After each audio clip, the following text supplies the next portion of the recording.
So welcome back to Entering a New Relational Paradigm, a series of conversations where we meet to dive into relationships as a path of mutual growth and evolution. And I'm here with Dr. Rouven Schneider, cultural anthropologist and relational artist. And today we will continue the topic of boundaries. Last episode, we talked about boundaries as a way of sensing your truth moment to moment, as a way of sensing your capacities, and as opposed to finding your one yes or your one no.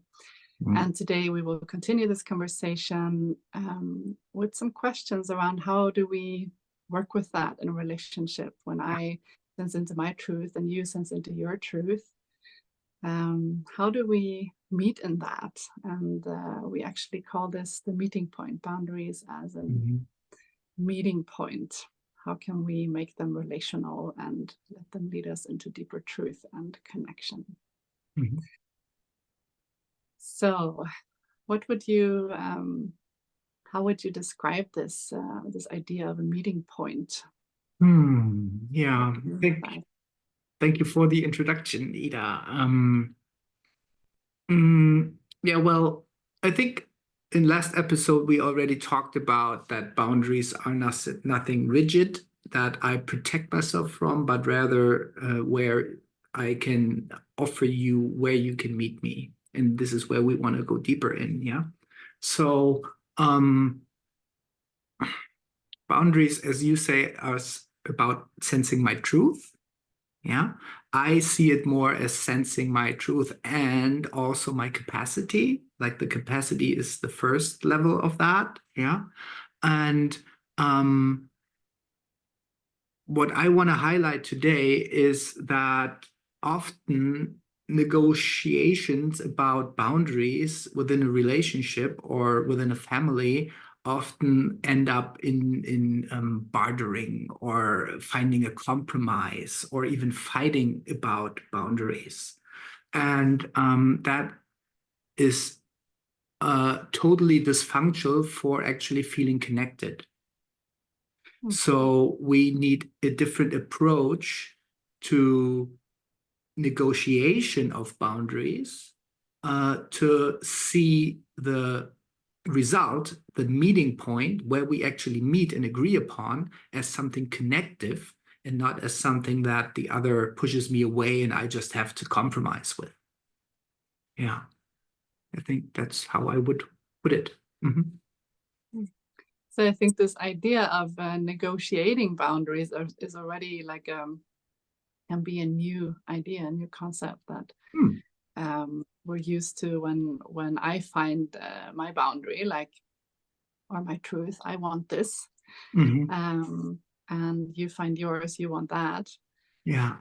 From my experience is what I hear from clients and participants in workshops, that usually already leads to like a deadlock. Like, okay, you want this and I want this.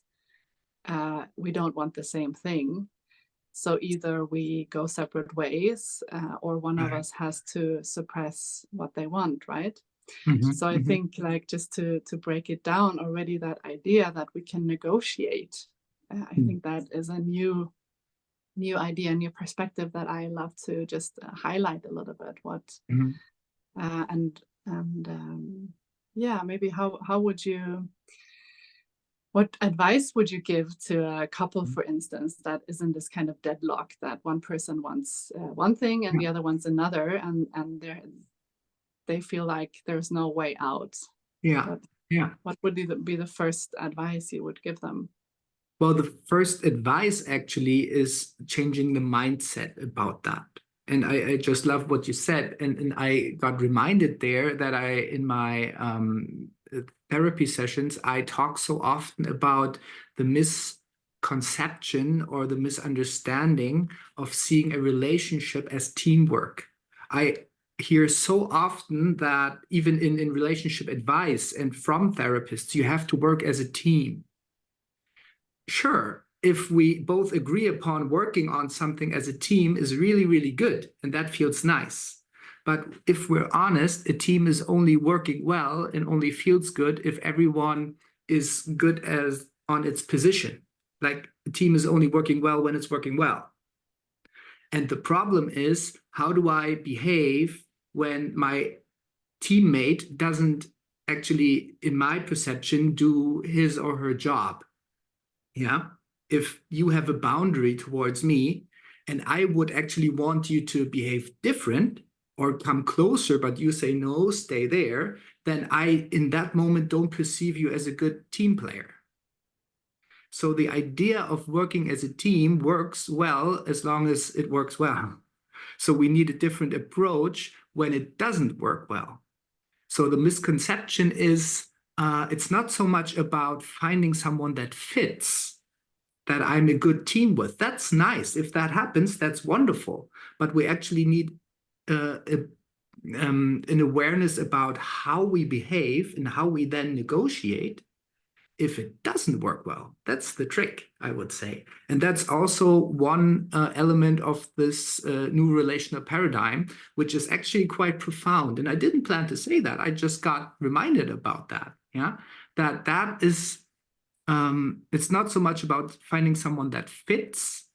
It's about how we work things out and how we behave when it doesn't fit. That's the trick. So your advice in this situation would be to not focus so much on the fact, like the actual boundary, like you want this and I want that, but rather how can we be with that? How can we connect with that and through that and stay in connection, right? Is that what you're saying? Yeah, and I love how you always translate and put in a nutshell what I try to say. And you're, yeah, absolutely right. It's not so much about the boundary. It's about like, how do I deal with when there's a boundary that maybe dissatisfies me, right? Yeah. So how do we deal with that when you want one thing and I want another? And it's so often about it's a change of mindset. Like if I feel confronted with your boundaries and I don't like them, like that's my truth also, yeah? But in a way, I have to be clear that I don't have a right on anything. I'm not entitled that you work as I need it, yeah? So I have to have the perception is something like empathy for you, that I can trust you, that you take care of your self-value in a way, seeing boundaries as something that values myself, and that you show me this boundary so you can have the most value and the most worth to bring into connection. If I wouldn't respect your boundaries there or try to barter them away or try to compromise them, I would shrink your self-worth and your value and your truth and only could connect with a smaller version of you in a way.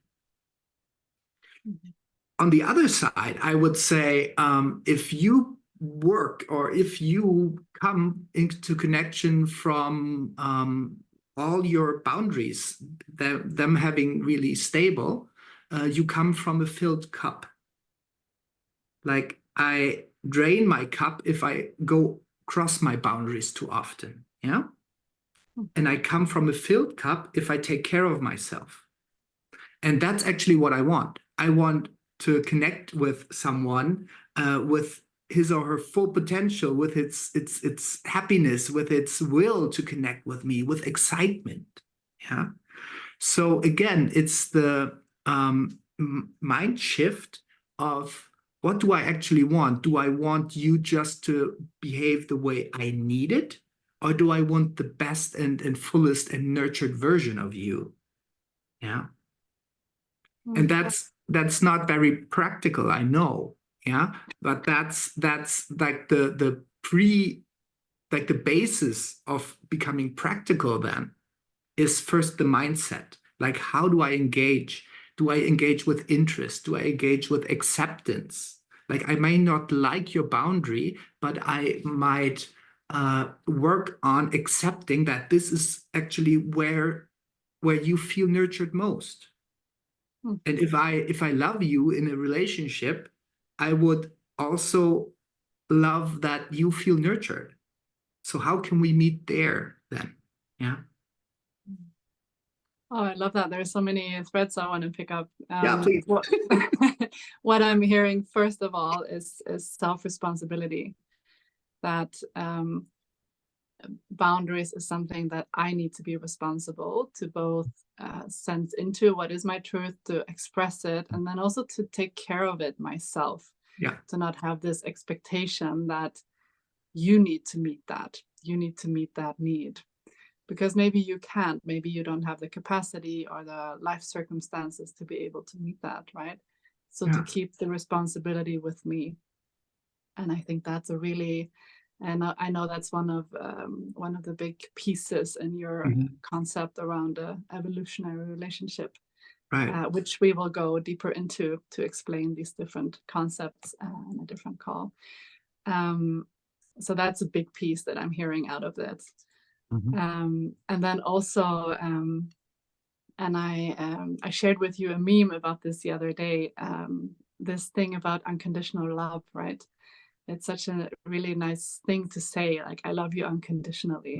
But what does it actually mean when I still have these conditions that you need to meet my needs, and I can only love you if you do everything that I want and meet me in all of my boundaries. But is that then actually loving? Because that might mean that you cross over your boundaries and you are not able, like you just shared, to live your full potential and to be happy and take care of yourself in a way that you need to live a healthy and fulfilled life. So I would love to just speak into that, like this idea of unconditional love. What is that even? And how can we live that through finding the meeting point? Well, actually, that, like, just thinking about that, I wasn't prepared for that question, and I would say we should make a whole episode about unconditional love and just have it from a philosophical or spiritual perspective. But answering your question, I think the most unconditional, like the unconditional love can show most in acceptance. Like, I might not like it, but if I can trust that this is your truth, I might still be afraid that things won't work out. I don't see a solution. It might even, our relationship might even end because we're so much not a fit and not compatible. But the unconditional love says, well, I want you to be happy. And I want you to go for what is best for you. And then again, we need awareness and self-responsibility to check, is that just something I tell myself I need this boundary to feel protected? Or is this really my truth? So I have to challenge my boundaries in a way, like, why do I need this? Am I just protecting myself from something uncomfortable? Yeah. But if the outcome is like, no, this is really where I'm at, and the other is very uncomfortable with that, the unconditional love would say, hey, I just want you to be happy. And I think it's not like, relationships aren't so much about that. Like, we hear that a lot, but a working relationship doesn't need unconditional love. And unconditional love doesn't automatically make a relationship work in 3D everyday life. So unconditional love, if real deep love is involved in some relationship, wonderful, that's even better. Yeah, like, wow, there's a new element in it and whatever. But to make a relationship work, we don't need that. We need self-responsibility. We need communication skills. We need to have an ability to deal with our triggers and with our loads and stuff like that. That's what we need. That's really very practical things I can work on if I don't have them. And I cannot just push a button and feel unconditional love. Like if the unconditional love blesses me, even in this relationship, wonderful, happy. Yeah, then you're like blessed. Yeah. But you don't need that. You need awareness and responsibility, I would say. Mhm. Mhm.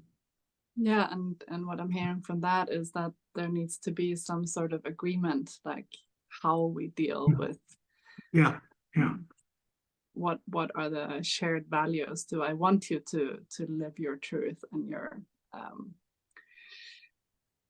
take care of what you need to be Mhm. happy, Yeah. while trying your best to stay connected to me, Mhm. obviously, but without sacrificing what you need for Mhm. my sake. Mhm. Is that like a shared value that we have, a shared agreement, or Mhm. am I still in this idea that you need to fulfill all of my needs, Right. otherwise you're Right. not the one for me, or whatever? Right. And I How want can to it come back, be? like hearing that, I want to come back to this like misconception of team again. Like I need you to fulfill my need is like, oh, I have the need that you're a good team player from my perspective.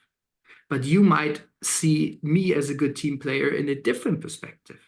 So looking at a relationship as a team is also, if that's possible, nice, but that's cannot be the basis. We need something else. And what I actually like there is the perspective of partners in crime. Like that's something else, you know? Like it's not about like a team is good when it works. Yeah. If a soccer team like shoots goals, like wonderful, yay. If I don't have my position, like I get exchanged, someone else gets my position. That's not a good basis for a relationship. If I don't show up and fulfill your needs, I get removed. That's not so good. Mm. Yeah. That's not a good, yeah. But if I feel like, hey, you and me, we want to really do some crazy stuff here. And we're not there yet. But I want to do this with you because I love you or because I see our potential or because whatever. But I want to do it with you, not because you are such a good fit, but because I want to do this with you. So we do our best to meet somewhere and respect each other and grow together. So at some point, we will do this crazy shit together. And then the way, the path is the goal becomes a totally new sense, because how we behave with each other deepens our relationship even more and more and creates more trust. And when you feel that I respect your boundaries, although it's hard for me, you open up even more, and the next time you might even don't need this boundary anymore, and so on and so on. And that's something positive, that's something upward spiraling, positively enhancing the relationship, rather than negotiating and bartering about compromises of how we can both get our needs met. Hmm. Yeah, I'm becoming excited again. Yeah. Yeah, Yeah. I love Mhm. it, and I know that's something I appreciate so much about our relating, Mhm. that is most of the time the focus, like how can we grow and evolve together, and have that as the. I love the idea of having the what did you say, the road as the goal, like Yeah, the path. Yeah, yeah. the path, not like a end goal with it, but yeah, Mhm. Yeah, what can we learn and how can we grow and heal together. yeah. Yeah. But I'm noticing we're spinning a little bit off track here, which we tend to do. Are we? But if we come back to this idea of boundaries as the meeting point, and from this place of say a couple in this position of you want one thing, I want another, and Mhm. we bring in this new perspective of it's not about the thing, it's about how we are together with Mhm. this tension, right? Mhm. So I think I would love to speak into what are some qualities needed there to be with that tension. What Mhm. I would say, for instance, would be when we talked about trauma awareness, for instance, to slow it down. right? Because when I have a strong need for something or a boundary, it's easy to get quite rigid, and like, especially if I have a past of having my boundaries not respected, or yeah, there can be this like charge in it that I have to have this, I have to have you meet this need, otherwise I'm out of here, right? And you might feel that pressure of shit, she's gonna leave if I don't do this thing, right? And then you step over your boundaries because that's what you always do, and you're people pleaser, right? For example. So, for example, just out of the blue, you know. Yeah. So in that tension, like, just to remind that slowing down is like the first step, I would say. Slow it down. Take time to be with that. Don't expect a quick solution, right? This idea that it's enough if I just say what I want and you say what you want, and then we have to find a solution. Like, no, slow it down. Stay in this tension. What is the impact on me? Like, if I hear not only what you want, but I hear like the motivation behind it. Why do you want it? Like, for me, that's something that really helps and always like brings me back to my heart, when I can feel your motivation and the needs underneath it, to see like it's not just an idea that you have, that you want this thing, but there's actually like a motivation and a need underneath it. And when I can feel you in that, when I can feel that, that brings me back into a more connective state, and out of this like, I need my thing, right? So that would be some things that I would bring in as perspectives and tools to stay in that tension. What would you add to that? Well, first I want to say, like, in our relating, I always am so surprised. Like, I say something, you might be triggered or whatever, but actually what happens then, you ask me and engage me with interest, with genuine interest, although you feel uncomfortable with your interpretation of that at first. And actually then I just share also with like tiptoeing, like, I don't want to hurt this person any longer or anymore. And after that, something opens up.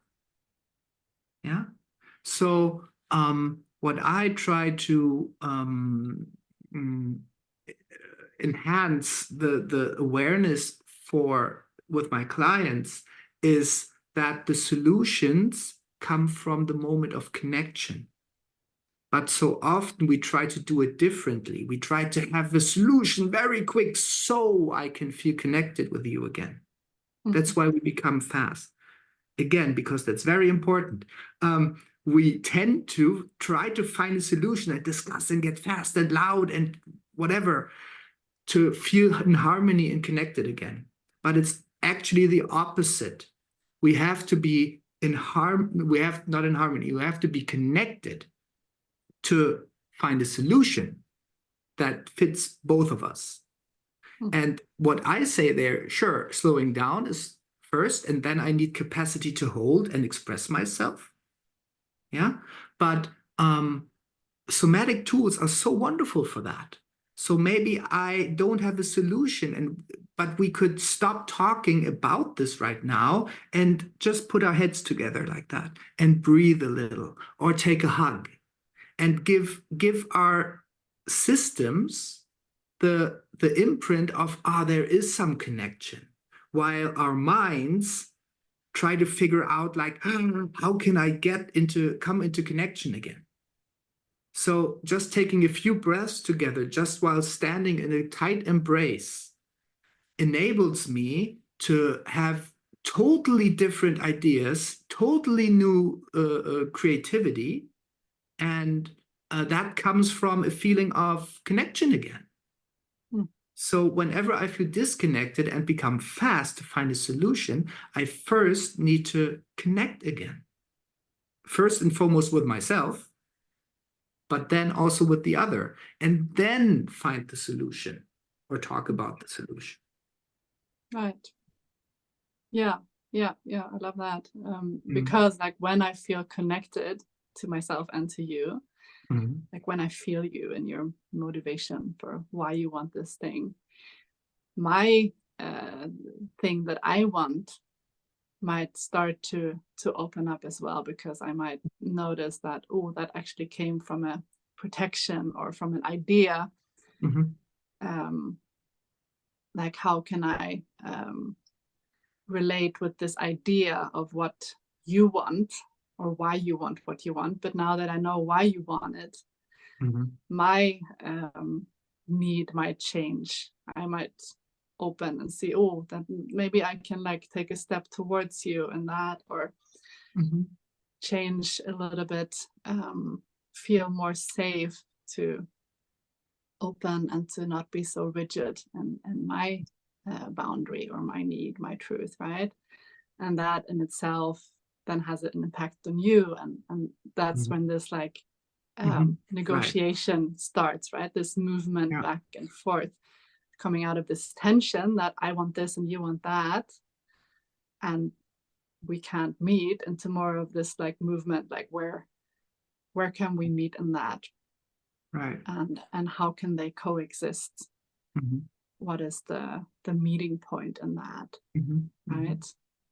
And that's something that I'm also really fascinated about, that especially in our relating, that this keeps happening, that I have this idea that this is what I want, this is what I need, right? and that can't coexist with what you want again and again, right? But as soon as we come out of that and into this, new possibilities open, and both for myself and for you and for us together. And that's something that I'm so fascinating about, and that I would love like for others to know that this is possible, right? Yeah, because it's so much more than just my idea of how things would work. Because you have an idea and I have an idea, but actually if we combine them and find a meeting point, it's not just the one idea, it's not just 1 + 1, because they enrich each other. It's even more. It enhances each other. And it's like, oh, wow, yeah, you can be happy, I can be happy. In my version, I would have been happy, but maybe you're not, yeah, or whatever. But we can both flourish in that. And actually, I was talking about compromise. What we just mentioned is a consensus. So I would say whenever you feel yourself compromising, take a step back. That's not the way to go. Compromises, you can make compromises when it's about what food you eat tonight, and then on the next day you eat what you wanted to eat the day earlier, like stuff like that. But in big things, you cannot compromise, because that means both, like a good compromise, a so-called good compromise, it means both of us step over our boundaries to meet the other. That's never a good solution. If we come from this connectedness, although we don't have a solution yet, we find new creativity. As you just said, there, like, solutions come up that weren't there before in my narrow idea of just how I would see it. Yeah. So we need to relax, and we need to still stay connected, and then the creativity kicks in. That's why I call my method evolutionary relating. That's actually evolution trying to find a solution, but that's not happening from rigidity. Yeah. And then we find not a compromise, but a consensus. And a consensus is a meeting point we can both full-heartedly say yes to, but we haven't figured it out before because we were so narrow-minded, focusing on our way of doing it. So find the consensus, not the compromise. Yeah, exactly. And what I keep discovering also is that you cannot bypass this process, right? We just had this huh? What do you mean? Sorry to say that. But I shared this with you last week. We just had this process over a few days where there was a lot of this tension and like and this negotiation, and it wasn't easy.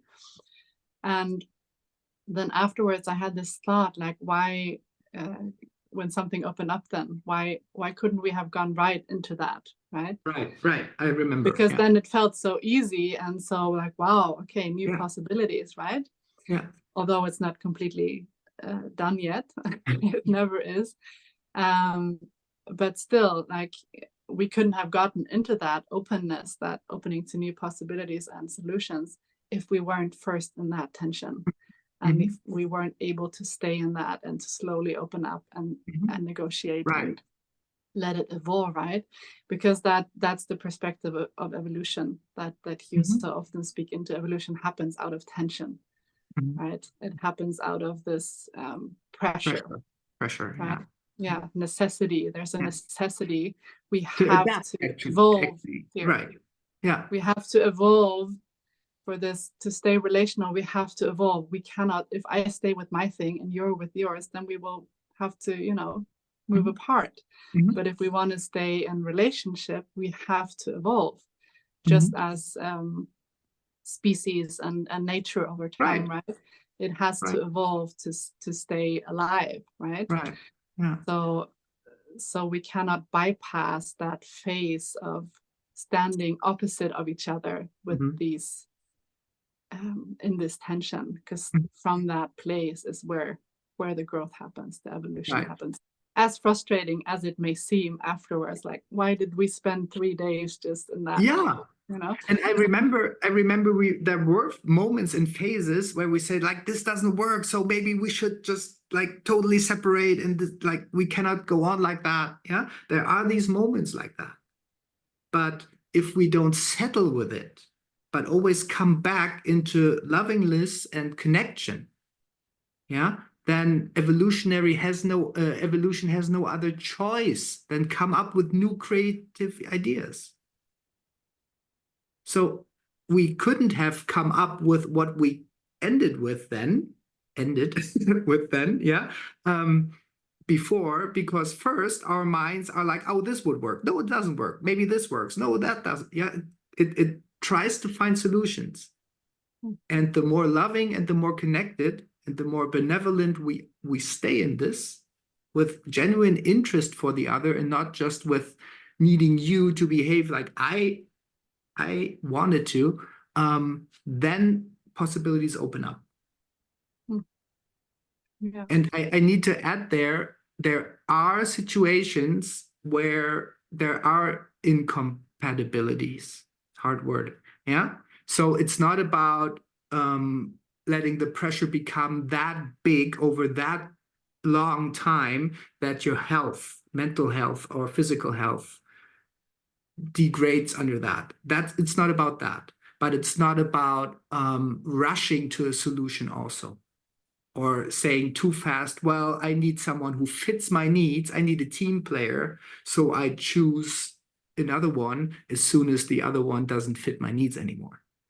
Yeah, there are other ways to deal with that. Great. Yeah, thank you for naming that as well. And I think that's, again, like where the self-responsibility comes in.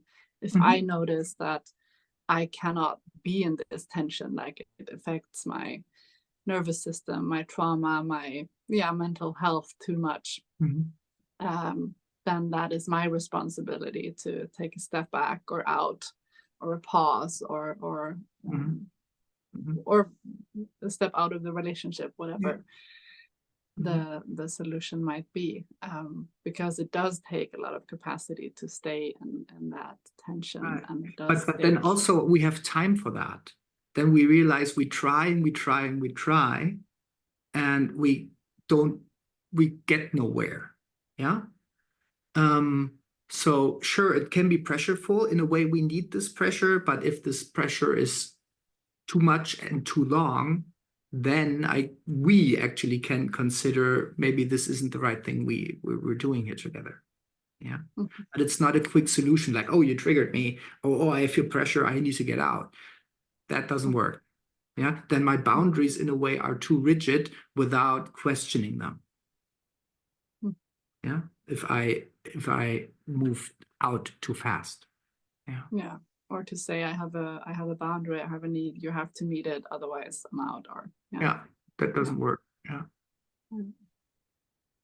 Great. So I think this this brought in some beautiful perspectives and connected boundaries to this idea of evolutionary relationship, because we need to be able to sense our own boundaries and be self-responsible in that. And we also need to be able to meet in that and stay in that tension for evolution to happen, for growth to happen, for deeper connection to happen. And also every time we do this, it builds trust, right?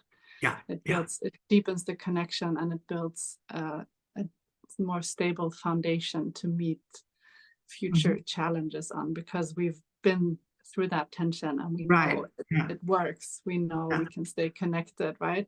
I know that you stay, that you don't run away when there's a challenge, which allows me next time to maybe trust even deeper and open up faster and open up for evolution faster.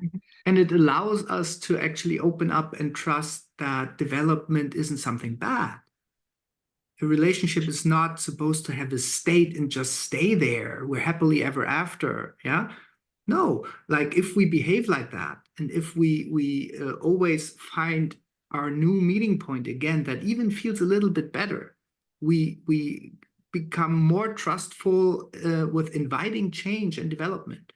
Because as you just said, I realized, like, you're staying there. You still respect me. We find a solution. We give our best. I can trust you. Yeah. And that's so much better than just working in a team. Ha. Yeah, you've said that a few times now. Yeah, I really want to make that point. Yeah, because I read it everywhere on Instagram. You need team. Like, yeah, you also need team. You shouldn't be an asshole. Yeah, but that's not all. That's definitely not all. Yeah, and I love that your perspective on it. I think it gives this perspective of this old paradigm where if you don't fit into this form, this happily ever after married happy couple, then you're out of this team, and I need a new, a replacement, and we go from relationship to relationship like that, instead of seeing that, okay, right now in this paradigm that we're moving into, we're more individualistic. We need space to evolve, to grow as individuals, and we can do that together. We don't have to do it on our own, or replace the person that we're with as soon as they don't match our needs, right? I actually believe we cannot do it alone. Even that's the deeper sense of relating. Like I don't want to open that up now, but we cannot do it alone. I think that's a good completion for today. This is what is possible in relationships when we can meet in our boundaries and our truth and allow evolution to happen. And see, like, how usually people are afraid of boundaries or are afraid of showing them. And now we talked us into that, and now we say, like, oh, how wonderful evolution can happen with having boundaries. Yeah, that's a totally different perspective on boundaries. Boundaries are necessary to enrich and to show up fully. Nice. I hope we inspire you with this. Beautiful ending there. So I think that's it for today. Thank you for listening and watching, and I hope you got something out of this. If you did, please let us know. We'd love to hear from you. Love to hear the impact. That makes it so much more meaningful to show up and keep having these conversations. And we will come back with a new episode within the next weeks. If you wish for some specific topic, you can also let us know. And put your questions in the comments, and we're very fast in responding there. And I would love to have also discussions going on, like, what's your experience? How do you feel about this and that? Like, challenge us. Yeah, exactly. And if this is something that you would love to learn more about for yourself or also professionally, I just want to remind you that we have this beautiful training, Rouven's Life Work, the Evolutionary Relationship Coaching Training, starting in March in Malmö. And there's still a super early bird price if you apply before the end of December, which means you don't commit to anything other than having a call with us to feel into it. So go check that out through his website, Evolutionary Integrity, and reach out if you have any questions. It would be amazing to have you there, where we really dive deep into this work, and you can use it, like I said, for yourself and your relationships. You don't have to be a professional, but you can also use it professionally, whether you're already working with couples or you want to support couples or humans in general. And spread the new paradigm. Yeah, this is a great training, also with lots of nervous system understanding and trauma theory and somatic interventions. So yeah, check it out. I'm so much looking forward to it. Yeah, me too. Yeah. Okay. First time in English. Yes. Okay. So thank you, Ida. Yeah. Thank you, Rouven. And see you for the next conversation. See you next time. Bye. Bye.